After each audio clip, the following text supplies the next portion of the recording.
ርዕሰ ሊቃነ ጳጳሳት ሌዮ 14ኛ ለጋምቤላ ሀገረ ስብከት ተተኪ ጳጳስ ሰየሙ። ርዕሰ ሊቃነ ጳጳሳት ሌዮ 14ኛ መጋቢት 12 ቀን 2018 ዓ.ም ክቡር አባ ኃይለማርያም መድኅንን በኢትዮጵያ ካቶሊካዊት ቤተክርስቲያን የጋምቤላ ሀገረ ስብከት ተተኪ ጳጳስ አድርገው ሰየሙ።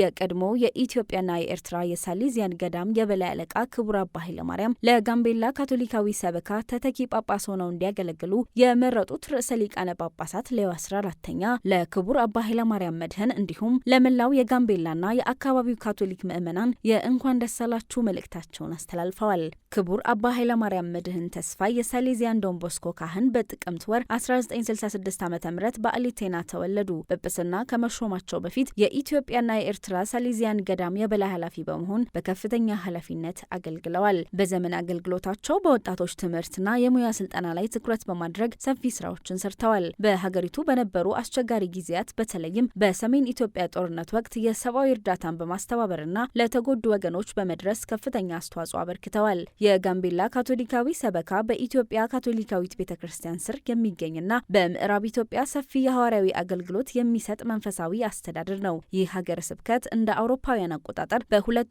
እንደ ሐዋርያዊ አስተዳደር የተቋቋመ ሲሆን በኋላም በ2009 ዓ.ም ወደ ሀገረ ስብከት ደረጃ ማደግ ችሏል። ሀገረ ስብከቱ ከስብከተ ወንጌል አገልግሎት ባሻገር በትምህርት፣ በጤና፣ በስደተኞች እንክብካቤና በልማት ስራዎች ላይ በስፋት በመሳተፍ ለጋምቤላ ክልል ሕዝብ የጎላ ማህበራዊ አስተዋጽኦ በማበርከት ላይ ይገኛል። ተተኪ ጳጳስ ማለት አሁን ላይ በኃላፊነት ላይ ያሉትን የጋምቤላ ሐዋርያዊ ሰበካ ዋና ጳጳስ አቡነ ሮቤርቶ ቤርጋማስኪን በቅርበት የሚያግዙና ወደፊትም እሳቸውን በመተካት የጋምቤላን ካቶሊካዊት ቤተክርስቲያን በዋናነት የሚመሩ ይሆናል ማለት ነው። ስለዚህም ክቡር አባ ኃይለማርያም ለጋምቤላ ካቶሊካዊ ሰበካ ታሪክ ሶስተኛ ጳጳስ ይሆናሉ።